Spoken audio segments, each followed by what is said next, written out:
Woosah. Let me see if I can. We're on. We're on. We're about to go on now. Okay, you get the questions. Bruce, Yep. mute your phone, Bruce. Why is it My telling phone? me? Your phone, because your phone be ringing when the show is on. Oh, okay. Okay. I lost my phone Oh, between. that's why you're not responding? Yeah, that's why I Okay. couldn't Oh, respond. oh, oh no. Yeah, as you guys are talking. Okay. Okay.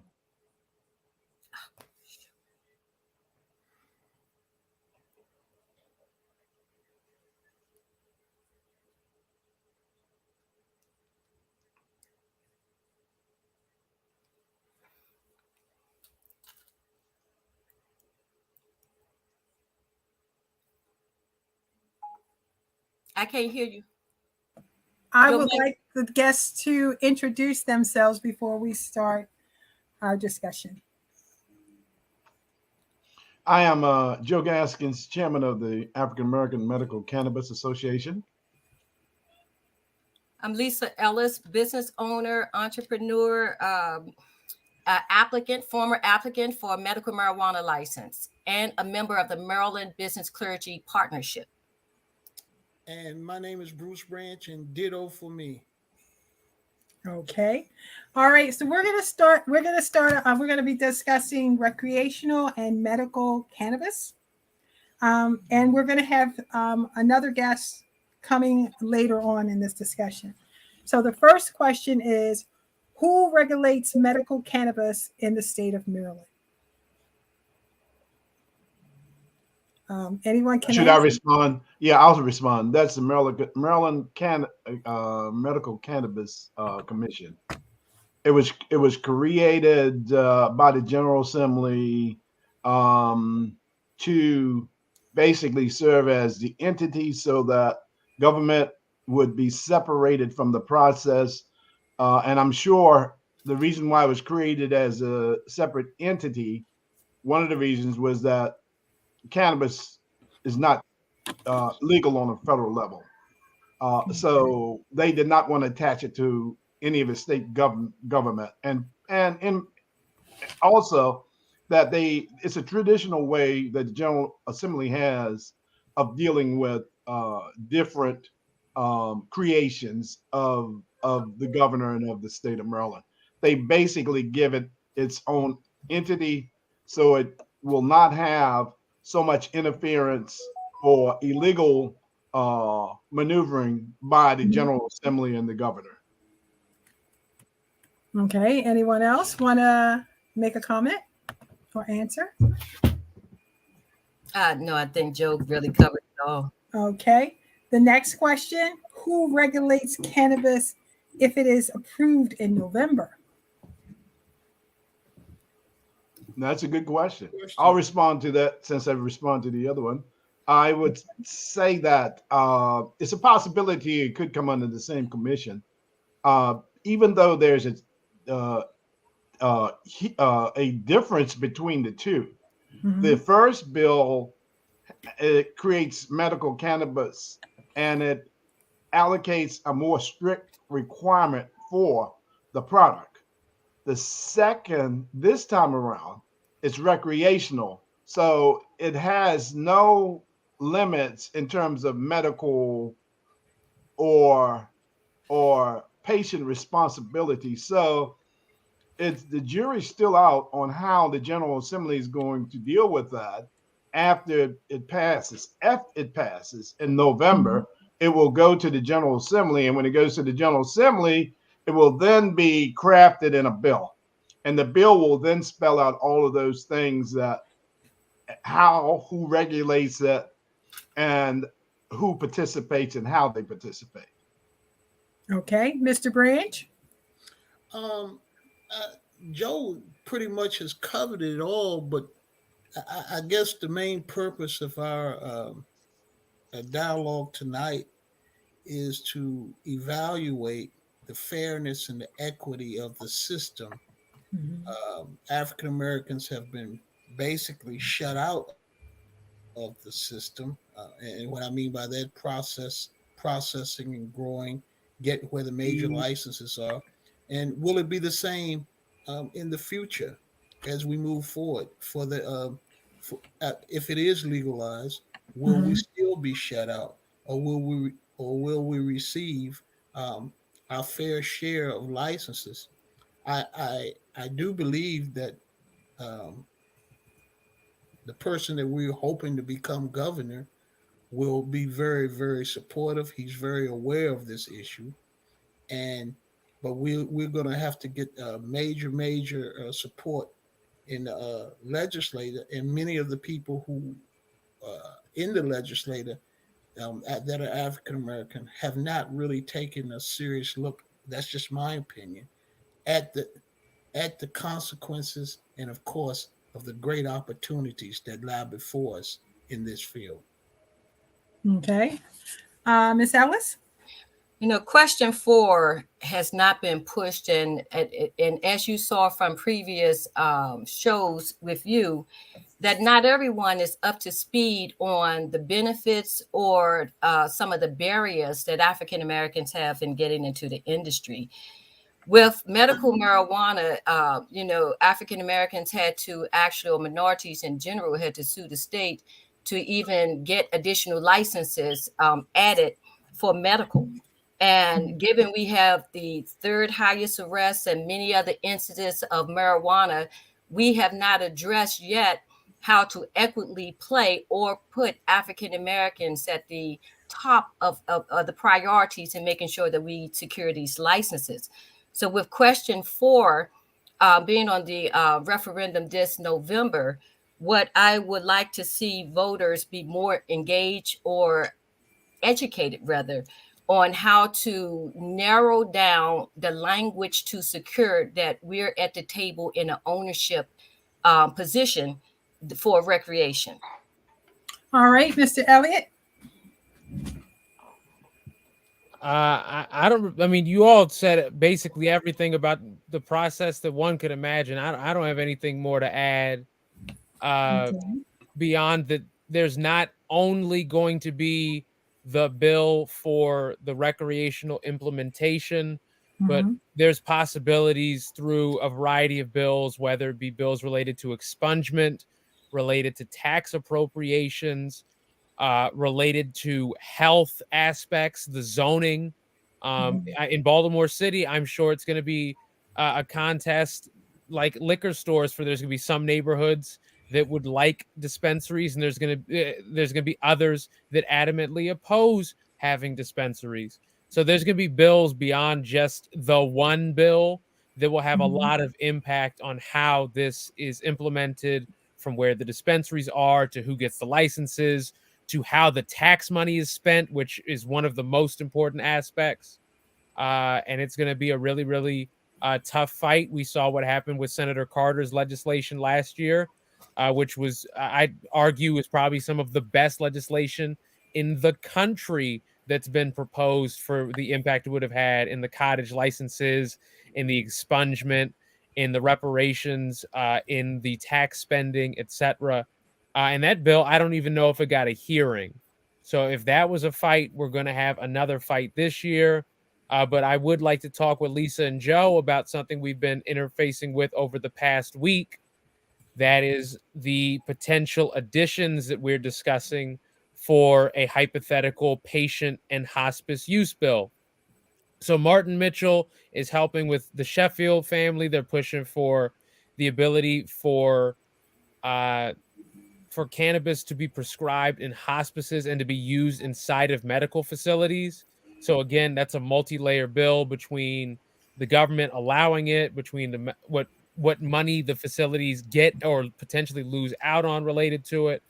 And I thought if it was going to be such a bill, we can help to address the absolute lack of inclusion and diversity in the medical industry by creating a non-traditional license specific for the city of Baltimore in each district, where rather than it being chosen by the governor's panel, not any insult on the governor, but just so there's local powers, that a Senate panel can do it, or representatives that the senators send forth can do it, which can help to get people access to the market, which can help have better control on where the city spends that money as well, I believe. Okay. We and I think if we could take a step backwards, I would like to illuminate another issue with this entire paradigm.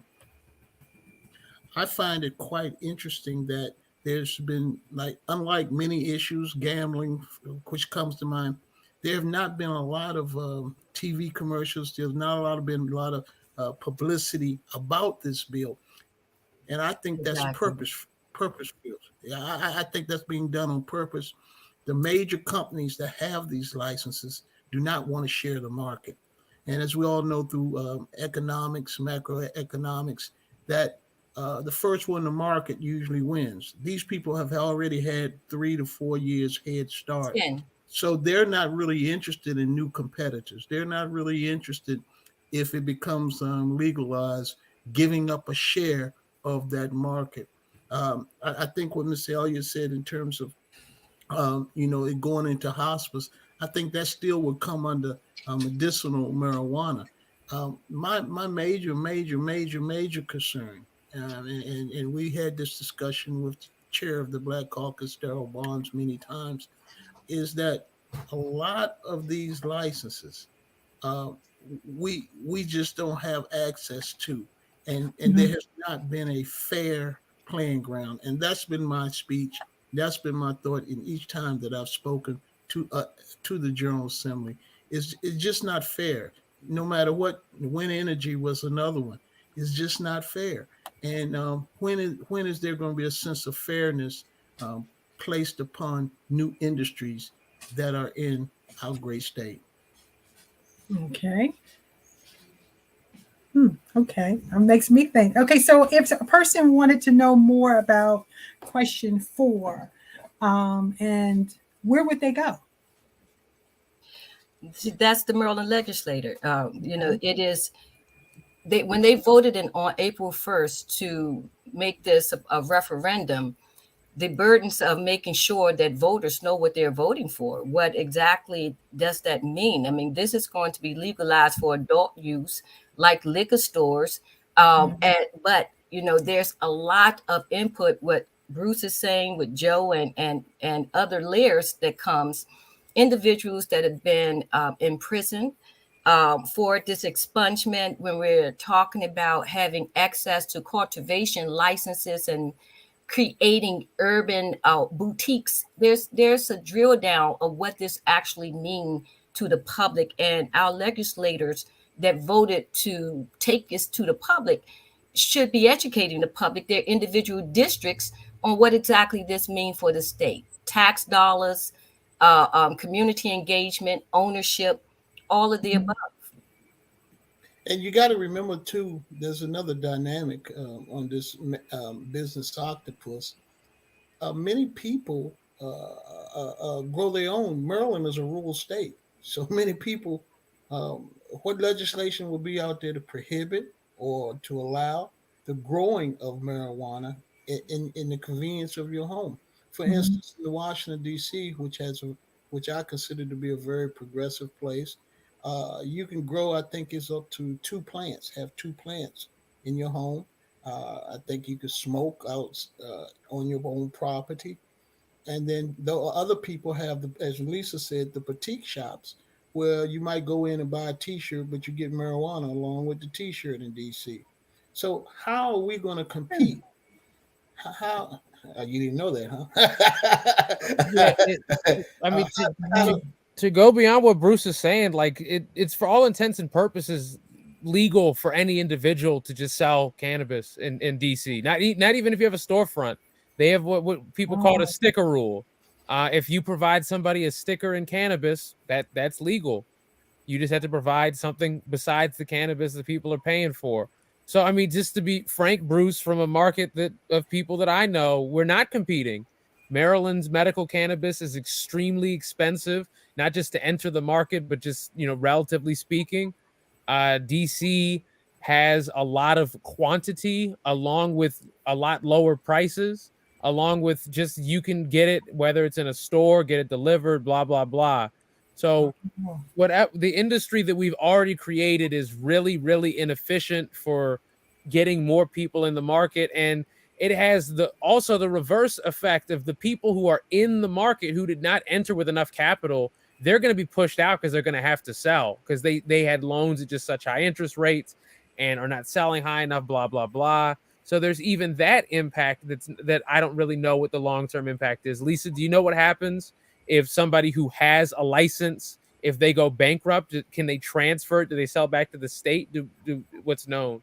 Well, the licenses are not transferable. The individuals will have to apply, and the Maryland Cannabis Association controls that process. That's why it says, when we're looking at the laws and how the laws apply, especially to us, we're more likely not able to qualify financially. And when we do look at loans or having investors, the way that the financial portfolios are made up, eventually you will have a balloon like a mortgage and eventually go out of business. So while we're moving or rushing to move into recreational, those types of scenarios have not been answered. We have not closed the gap on participation and securing that, one, we can retain our businesses, two, we can even enter the market, because there's no reason that there's a cap on the number of licenses in Maryland, but there's also no reason to say that profit margins will be lowered if we remove the cap or have greater access for African Americans at the table. So moving forward, those are issues that we need to address and that we can address, especially now with a new governor and a lot of new legislators. This is the opportunity that we can not just make the argument of the injustice of being arrested, but the injustice of not being equity players at the table. Okay. And politically, the whole licenses process has been skewed toward the good old boy system, and for lack of a better word, and for people who have major capital. There's no room for people without capital. I do believe when we applied for our license, it was a considerable amount of money, and we know other African American business people who did it. Some have even lost retirement funds, savings, because they thought that they could get into this business and it would be a lucrative opportunity for them, or generational changing. But it never happened that way because of the good old boy system. Of course, many of us heard the horror stories about the commission and about certain people with conflicts of interest, and that's a major problem. Even the former chair of the Black Caucus ended up who the bill is named after was her mother, and she ended up going to prison, getting caught up into this. So this is a very, very volatile and lucrative business, and I think people will do just about anything to be a part of it. It's a multi-billion-dollar industry, and when we're looking at a multi-billion-dollar industry on the black market, as well as legalizing, to get into the industry, it's worth the risk for the most part. But areas or states like California, Denver, and other jurisdictions, they've proven that removing the cap or having boutiques or getting grants, that there's multiple ways that everyone could play at the table. On the East Coast, where growing outdoors is not ideal because of the climate and the risk, having indoor grow facilities, vertical grow facilities, and the variations are endless. So there's no reason that Maryland legislators cannot develop a bill that will cover or be equitable to all. We just have to, as community leaders and activists, make sure that we're holding them accountable, but also that individuals know, what exactly does this mean for us as voters, as residents, taxpayers, for the state, and how do we capitalize on it? Okay. And Next question. Okay. Yeah, I was going to say, Lisa made a good point, and that was the next thing I was going to say. Oregon, California. Who else did you mention, Lisa? Denver. Denver, Colorado. It's Colorado where it really originated, especially in California. Um, I don't know why their names come to mind, but Snoop Dogg and Mike Tyson. Uh, there's, but there's so many opportunities out there. They say the market is actually saturated because Mhm. there's so many people making money. I think that's a good thing because when you talk about the law of supply and demand, that means the prices will go down, the prices Yes. will be competitive, and that's the kind of model that I think we should be looking forward to in Maryland. But one of our issues is we have some people who, this is not a conservative state, but at the Mhm. same time, they have many people have conservative views. And, even in our own community, African American community, people have certain views about marijuana smoking, and they haven't been educated, as Lisa said, about the medicinal benefits of the plant. Okay. The next question is, how does the state operate a cannabis program when it is illegal at the federal level? Richard? Uh, I think Joe and Lisa are better qualified to answer Okay. it. So Let me. Joe or I'll, I I'll, can I can I can I'll, try and I can I'll, try and start. Okay. Um, no. I'll respond to that, Richard. You're right. We've spent about 10 or more years Okay. working in this industry. But not only is it um, not um, it's it's an industry that really is trying to work its way through a process. It's so lucrative that the states were willing to risk themselves mhm. um, and have their business people to put up the necessary money. That's why it's directed to a very few selected people in the beginning, was because Mhm. they felt that they had the right governor in place, the right president of the Senate, and the right Speaker of the House to move the program forward. And so they decided that it was the proper time for them to get into the industry because politics basically drives everything. So the state was willing to take the risk while you notice other states in the US have not moving forward with a plan such as Maryland has. Uh, so while we wait for the state, for the federal government to come online, Maryland has created a program that essentially benefits a very few people. And Okay. they are rich people who were close to the powerful individuals, to the president of the Senate at the time, I think was Mike Miller, and then also the Speaker of the House. All of those individuals have people that they have appointed to the commission, including the governor at that particular point in time. So all of those guys now were responsible for setting up a system, selecting participants, and of course, those participants, if you look at them, who were selected, you'll find out that they have a close relationship to each one of those individuals that I mentioned. So they took the risk. Now, it works on the other end. Financially, financial side is that uh, you could not participate if you were depending on banks to finance you because banks can't finance you. They cannot legally finance you. They take a risk. Their charter to operate as a bank requires them to follow the federal government laws. So any bank that's participating is taking a huge risk. Some have deemed it uh, enough money in the industry to be involved. And what they do is if you're going to be a banking at their industry, I'm just saying putting money from cannabis into a bank is illegal. So what some have decided that it is lucrative enough for us to take that risk, and they pass on that risk to the cannabis growers. Mhm. So while for you as a business person, it might not charge you anything for your account, they pay a premium. And now, if you go into any of those, can't the only one that you can actually go in and buy the product is the dispensary. So if you go into the dispensary and you try to use an ATM machine, you'll find that none of those bank ATMs They are all operated by individual proprietors who have taken the role. Community banks.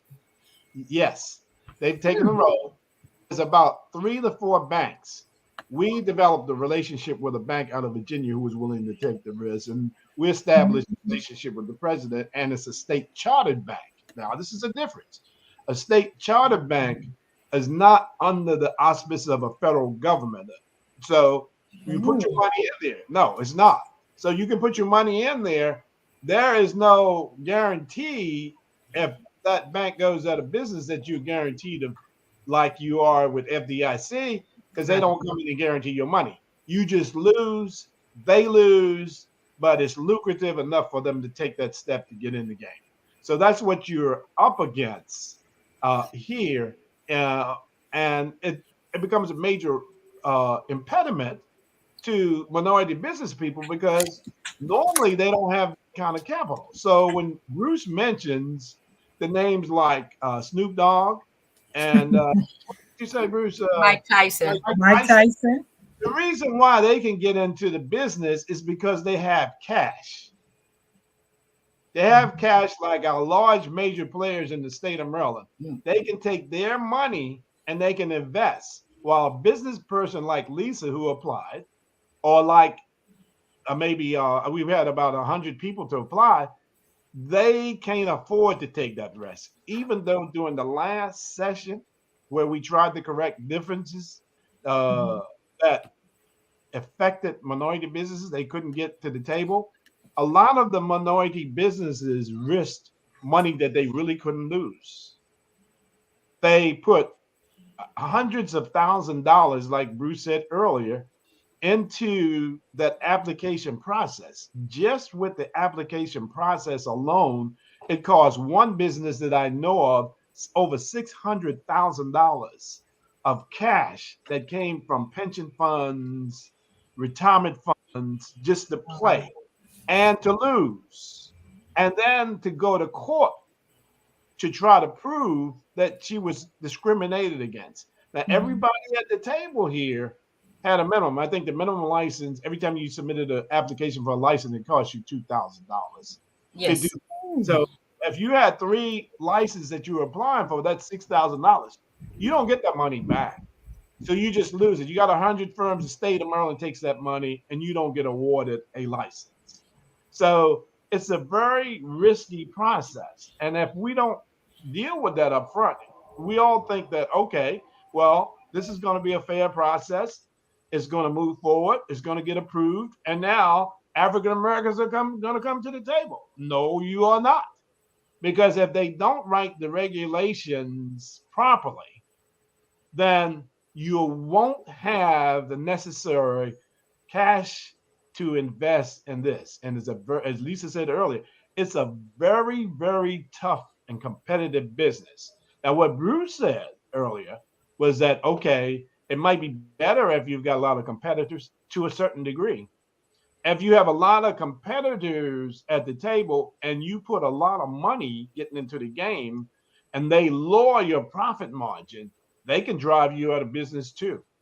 So when they put this final regulations in place, it's going to be very important that they, and that's not really the government's job to protect the individual who's investing, but they can't create a open market, a bunch of, and I think it was called in California, a bunch of cowboys, literally, where it was unregulated. Everybody on the corner had cannabis they were selling, and the numbers were driven so low that everybody was filing bankruptcy and going out of business. There's got to be a delicate balance that you don't oversaturate your area.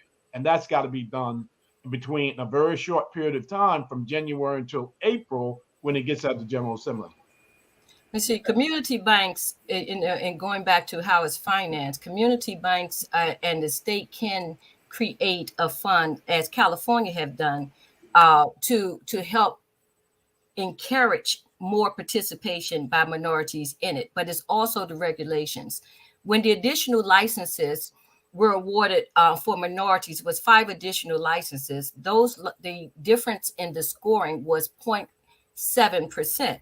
I mean, 0.7 amongst those that were in the top 50. So the scoring criterion needs to change, and we have to assess how what does that look like?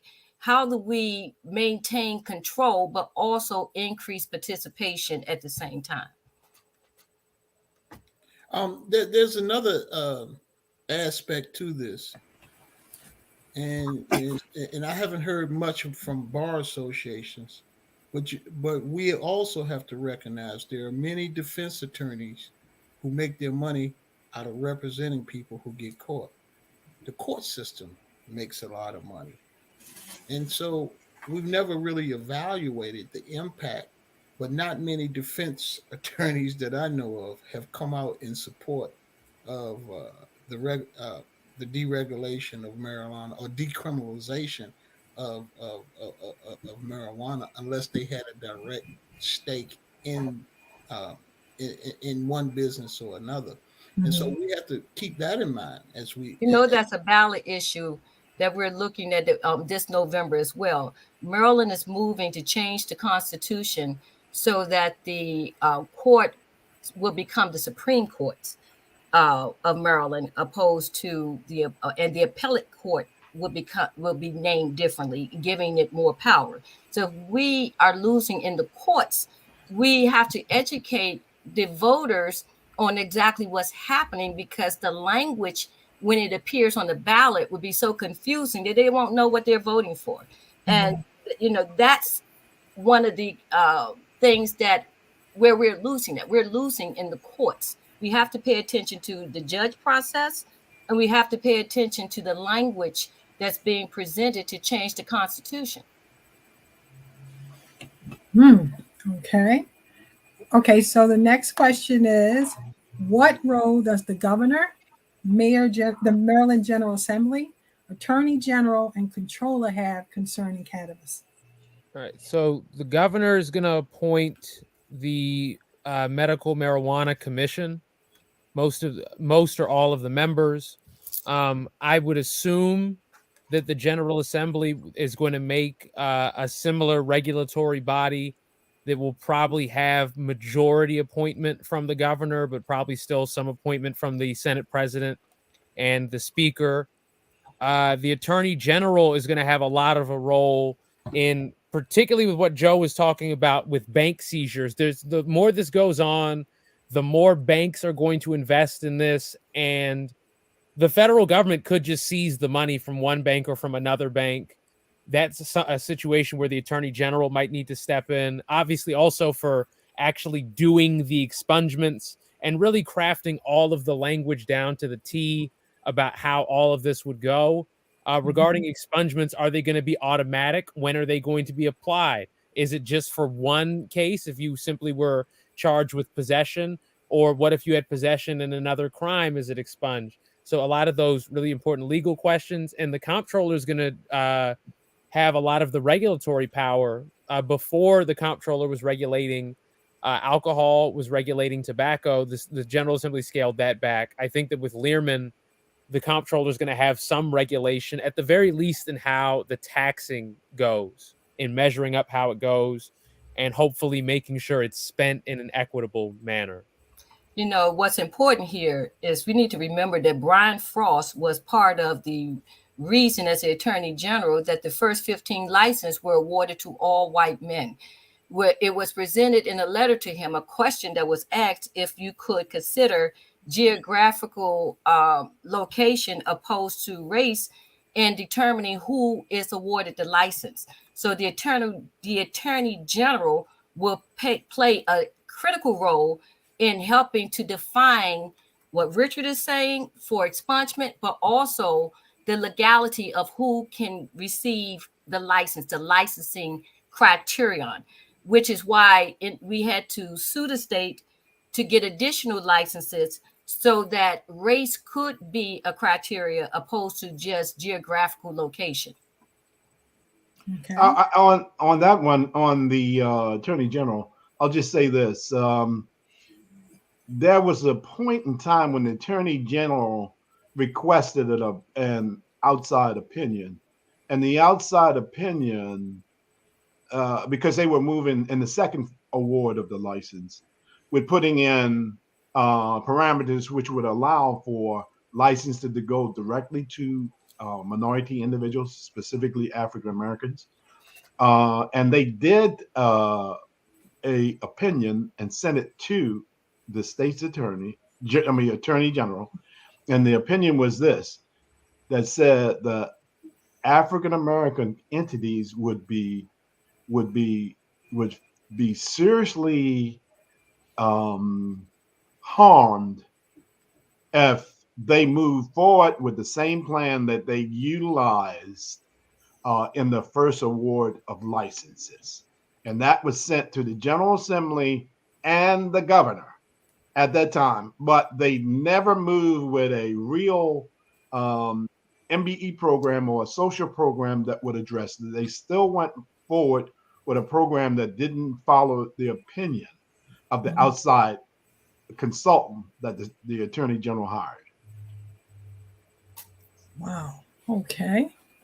Well, and one more piece, the Maryland General Assembly, whether it be through legislation that goes through a different committee or a county delegation bill, can help to create mini licenses, or again do the zoning on where they can go, localized impact, localized hiring. The Maryland General Assembly in particular, I think the Prince George's County delegation and the Baltimore City delegation, they can and they should create licenses at the smallest levels possible. Like there should be municipal licenses like in Bowie and in Laurel and in Greenbelt, because I do agree there needs to be as much ability for different players to enter the market, with rather than people being grandfathered in, that people that already have the big licenses, and people especially that have the people from outside of Maryland that have business interests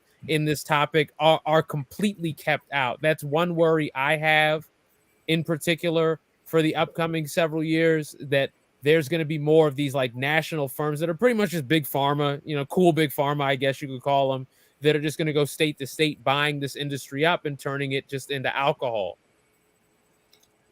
That's correct. That's correct. And also along that line, that you also have to remember that this is like Richard just said, this is a very, very big market and people want to capture the market. So we have to be well aware that when we put in a structure, that the structure works best for citizens of the state of Maryland. Quite frequently, what happens is that individuals, as has been said, outside of the state come in with big money. They buy lobbyists, they hire lobbyists. The lobbyists then influence people to go there in their direction. And so what happens very clearly, and we've seen it, is individuals end up being incarcerated who are elected officials because they fall for the few dollars that individuals have of paying them to push their bill forward, or to put assurances and clauses in the bill that would keep black folk out of the market. That's what they do. They're powerful. Now, you really can't blame your lobbyists. You just can shake your head on the character of a person. But those individuals, they are hired by people, and their biggest thing is let me get paid. So essentially, they'll work for the large corporations. They won't support an African American if they can't make money off of the African American. That's just the nature of the evil of the game that we're playing at this particular level. So it becomes now is the time that we have to put as much energy and attention on this, regardless of the the pressure that comes on activists to comply, We can, as individuals, we have to realize the importance that we play in the process. We cannot be bought out by a system. We have to do this one the right way. And I think, Richard, we talked Sunday about the process that they use for sports betting, where they created about three different levels of participating. They created a super level, and that was for the pretty much the big sports guys who you couldn't really compete with. And those guys were charged a bit pretty substantial, I think about $1 million to get a sports betting license in the state of Maryland. They were the MGMs of the world, the fantasy football entities that wanted license, the Commanders, uh, football, Ravens, anybody who wanted to play at that level, they had more broad, and that the type of money they could earn was greater. Then there was a sub level that they also had, and that level was for smaller individuals that were playing in the minor leagues. Now, they actually selected those entities by General Assembly. So you ended up with, like in Charles County, you end up with a facility that's in Colonial Beach, Virginia, that has a betting facility. But they only wrote that entity in because they played an aggressive role in hiring lobbyists and campaigning to convince delegates and senators to support them.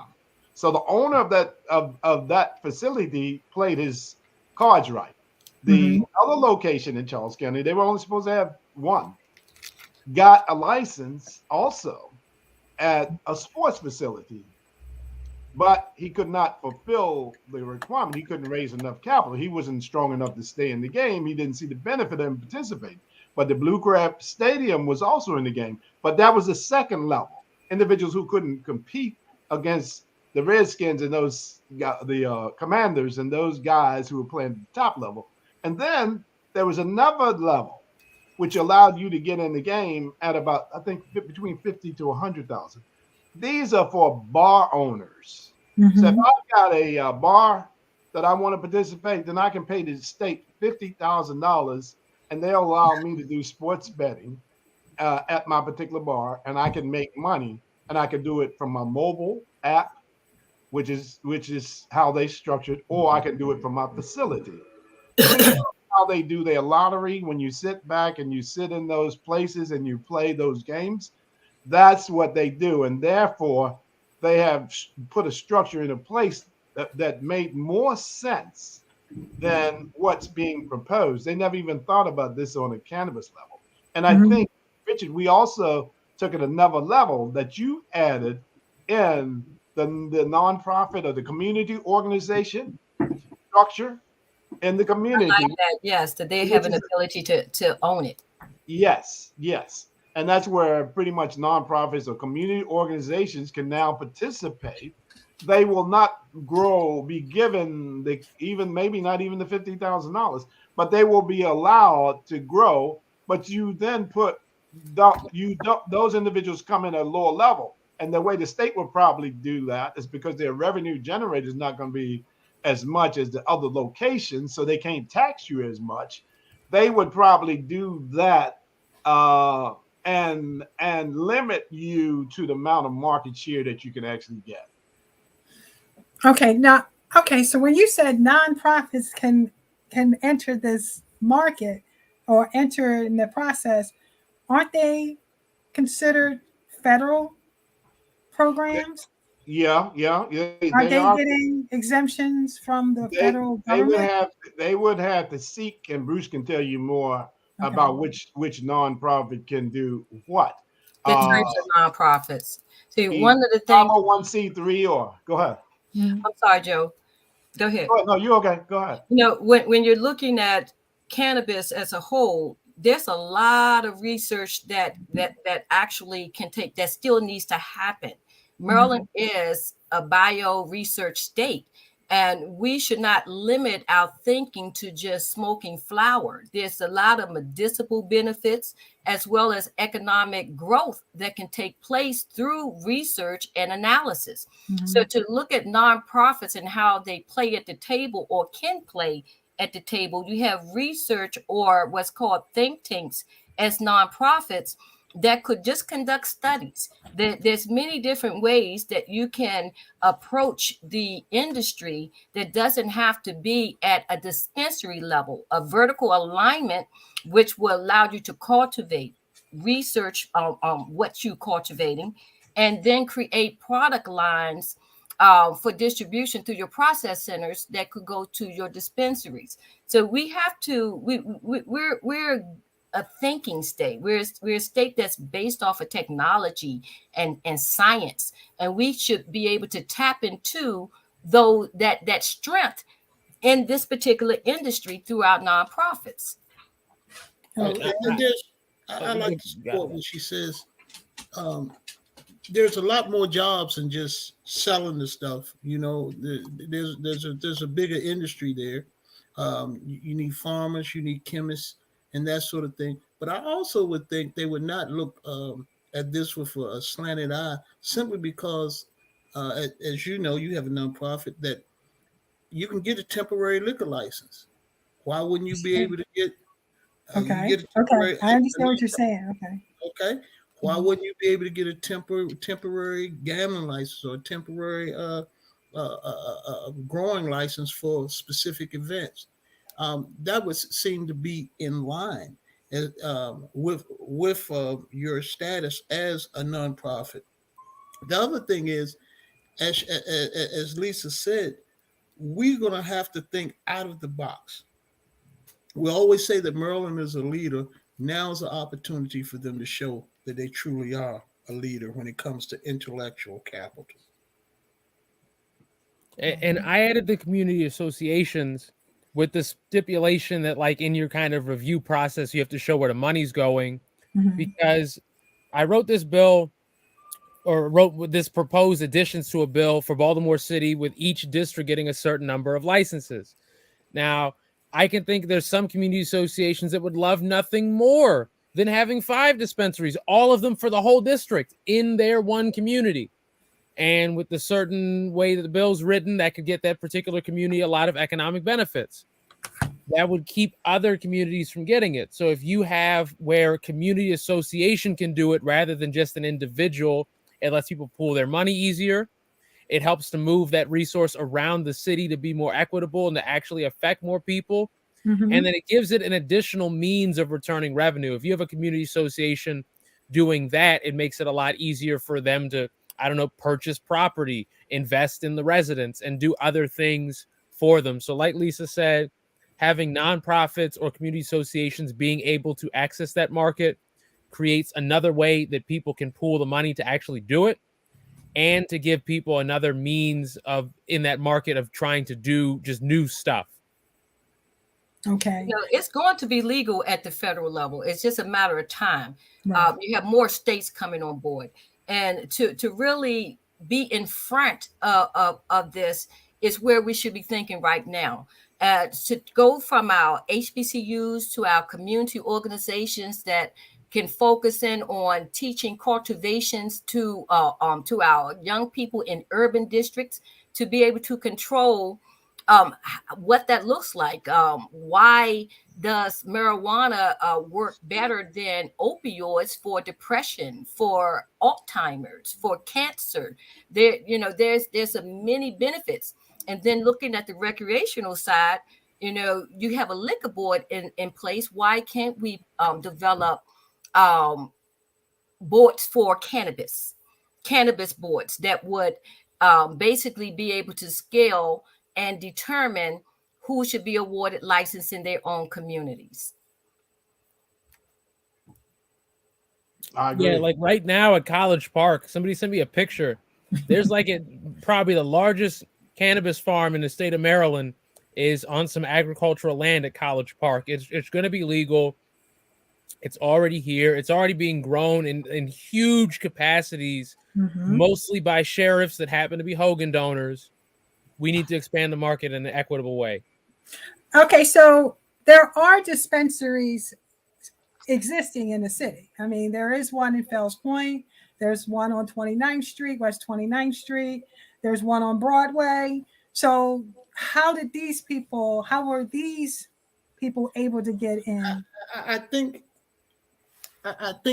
people miss the point. They think that when you get a dispensary, you're getting the cream of the crop. You're at the bottom of the crop.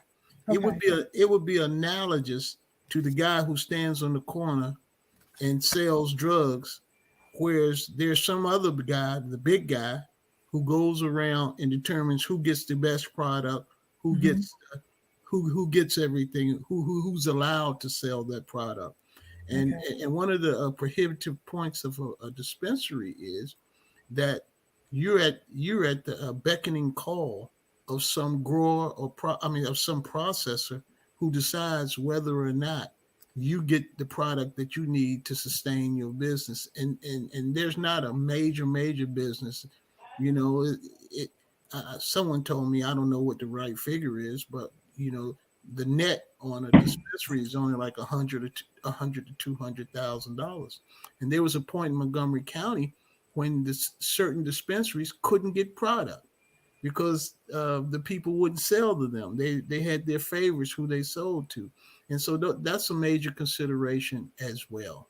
The vertical alignment, for those that had vertical alignments, the growers, processors, and dispensaries were capitalizing on their license. So it's like cornering the market.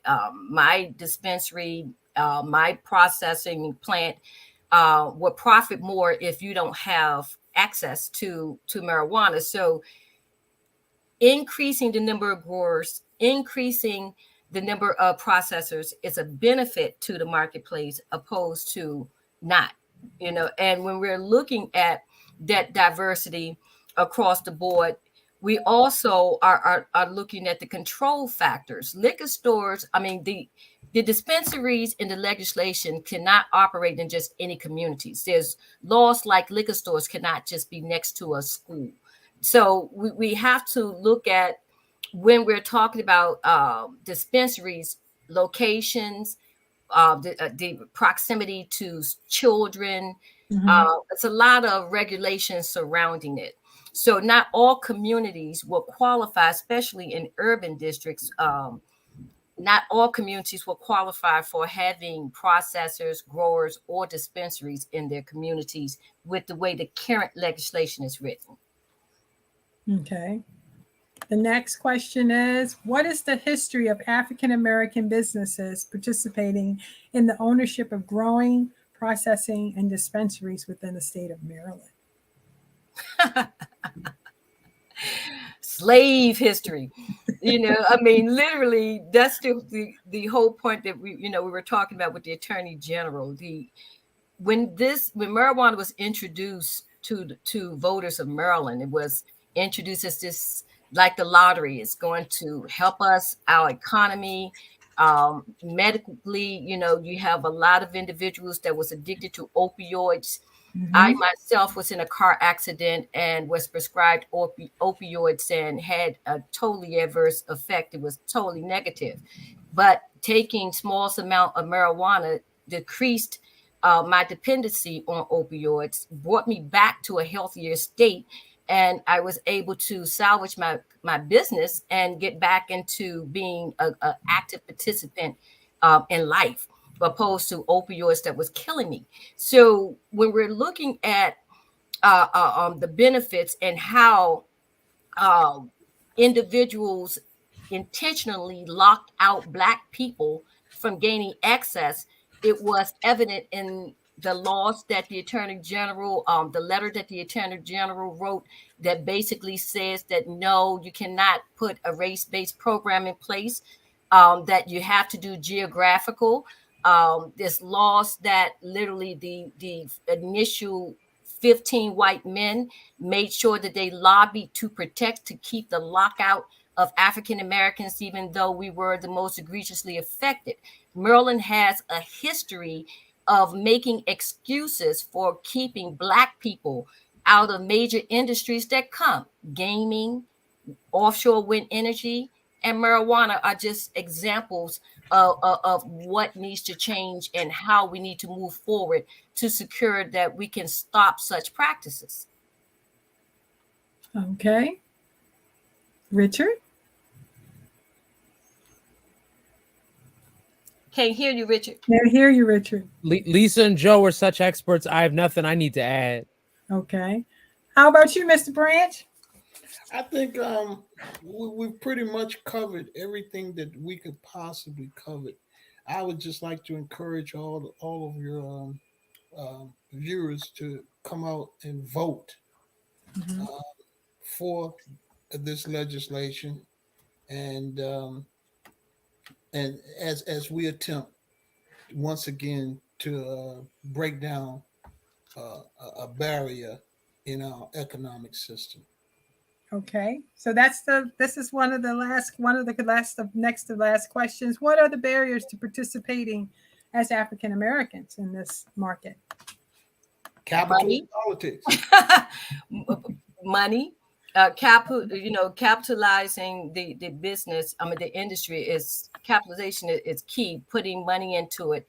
Also, laws. I mean, we're changing the Constitution to make our courts Supreme Courts, so we have the ability that we can change the Constitution and laws and legislate equality to make sure that greater participation happens. Those are our two main barriers: capitalization and our laws. Okay. Joe? I'll have to agree. I think they really covered it well. And I think right now, since we are trying to elect the governor, that we have his ear, um, I think it's important for individuals to know that Wes Moore um, has told me specifically, and the lieutenant governor, that they are supportive of this legislation. I'm not too sure that Dan Cox is. I wouldn't want to say what his where he would go with something like this, but my imagination is would tell me that probably since he's a strong supporter of Trump, and I've never seen Trump do anything for African Americans, that he would not be a strong advocate for us getting this passed. I think it would hurt us. It would put us 4 years back. So I urge all voters who are out there to make sure that they get to the polls and vote for him and on November the 8th. And it's vital. We sometimes lose lose the vision of what really drives the country. What and we lose that, and we make the wrong decisions based on the fact that we've never played the game before. This is a huge game, and unless you know it intricately and have seen it in action, um, we sometimes just make an assumption that our legislative process doesn't make any difference at all. But let me tell you what happens is if the legislators don't know you're talking, if we don't do these shows that you're doing here to let them know and get the message out to them, they will go again. We've seen them go. I'm not saying that they're going to go this. They'll go to the highest bidder, and we'll be left out again as an African American community. So our concern has to be on the the steps of the Capitol, and we have to be insistent because we don't have the money to put into a prolonged advocacy campaign. It's very difficult for us to do. The General Assembly is not the same General Assembly when we were promoting it. You could go to Annapolis. This time around, you can't go to Annapolis. You got to go online and get your message, and you're limited on the times that you can go online. If you don't go online, your message does not get heard. Your testimony does not get heard. All those things that people just really don't understand how this process has been so streamlined that Africans like you or me, or like Lisa, like Bruce, or anybody else who's participating in the process, they even have barriers to keep you out. So, we have to be real aggressive in terms of making sure that our chairs of the committees who are going to be handling this or have the right language. And we gotta insist that we have the right governor and the right senators and all of them understand that this is a big money play. And if we lose this one, we lose a big one. I mean, our kids and generation of kids will again be working in a sharecropping position where the large corporations are controlled by people who don't look like me and you. They have control again of the system. So we'll lose twice. We will have been jailed. Our kids would have been jailed. We would have been incarcerated, and then we would have left out of an economic opportunity. One last thing, Joe. The African American, we would invite everybody to become a part of the African American. Only if you're supportive of this issue, the African American Cannabis Association.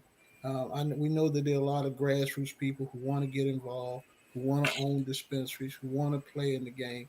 And some years ago, I don't even know how many years it's been, we formed the African American Cannabis Association. Joe, what they need to do? Yep. They need to go to our website. Okay. And let me see if I can change glasses so I can see the website.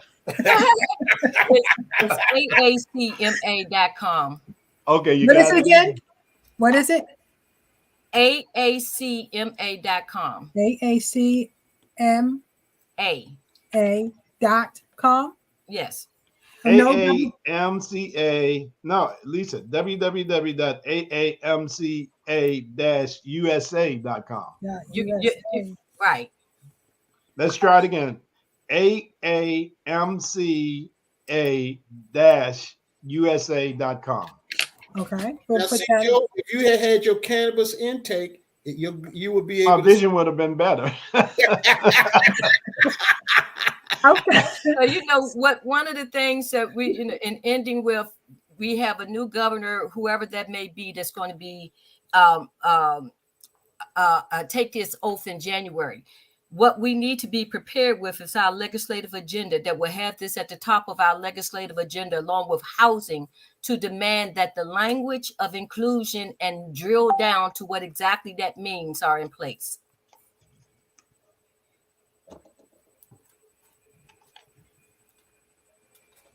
Was African American Cannabis Association?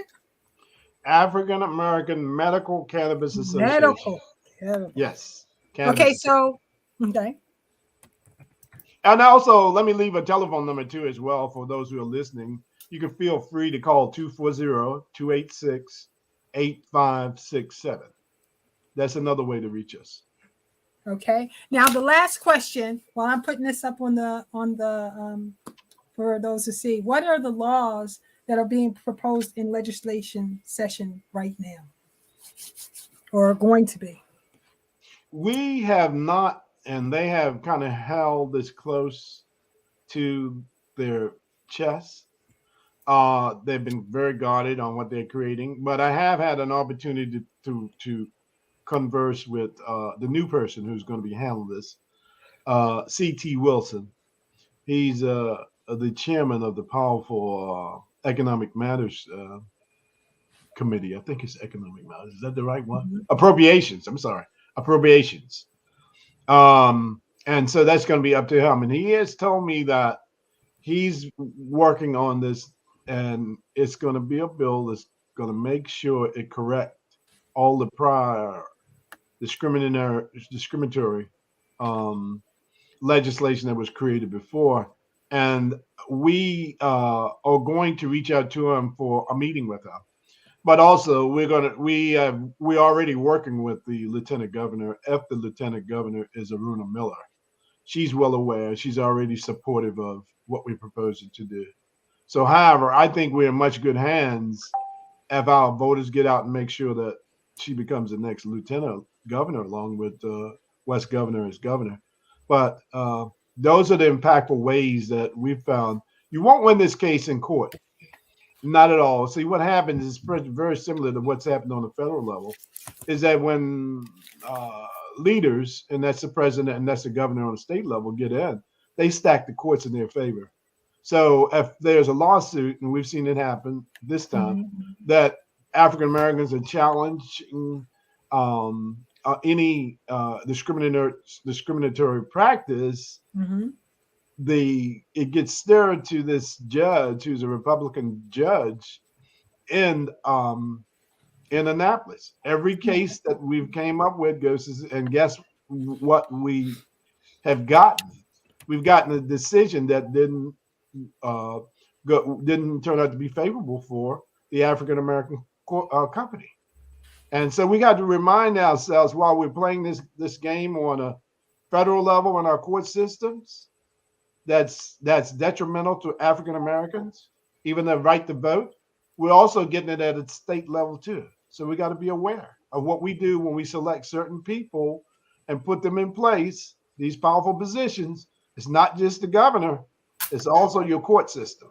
Exactly. It's one of the things that when we're looking at language, the judge agreed that the practice that the Maryland Commission used to award the first 15 license were unfair, but the language in the law protected them and gave them the right to do so. So if we don't understand or know how to craft it, those are some of the things we need to be conscious of, and our legislators need to be held accountable for presenting such a bill that literally doesn't give voters or consumers any protection at all. Okay, now I do have a question. So before the election, is there anything that we could show the viewers that they would be like any of the amendments or anything that they're going to be voting for in the general election? Would we be able to show that to them so that they're aware of what they're looking at, and so that we could kind of break everything down so that when they're going into the polls, they're not confused and they go the other way? Yeah, we can structure that and provide it for you. You're probably gonna have to call another show to do that. That'll deal with those things, or to make sure that you get out. We got to figure out how we can get it out to the community. Okay. And we're certainly gonna get it out on our website. But yeah, and they have to understand that this is not what the state is committed to do. This is what we're pushing from our perspective, what is good for the African American business person and the African American community. Okay, so this show is part 1, where we're educating and giving you information about what's going on. Part 2 is next week, where we'll actually be talking about the political, how politics plays a huge role, the legislation, and we're going to lay that out. I want to thank Donnie Glover and Black USA News for giving me this opportunity and this platform to host shows like this. But I also want to thank Mr. Branch, Miss Ellis, Mr. Gaskins, and Richard, who had to leave, for being here, educating, and giving us a fresh perspective. I want to let the viewers know that this is our opinions. This is not law. This is our opinions, and we're giving you factual information, but it's based off of our viewpoint. So please like, share. If you want to make comments, if you would like to be on the show, put that you can either give me a call at 443-355-1892, or you can email me at quandra.gaines@gmail.com. Anyone else want to have any further final comments? Thank you for having me. And as always, it's been such a pleasure. All right, Mr. Branch, anything you would like to say? Okay, so most important, the one thing I really want the message is to go out to vote. If you have not registered, register. This is a very important election. Not only are we going to be making history, but it's very important that you are a well-informed voter. that you're not just pressing buttons just to get out the polls. So on that note, good night, and Good thank night. you. See you next week. All Thank right. you. Like the pencil wrote, that's all she wrote. Good night. Okay. Have a good night.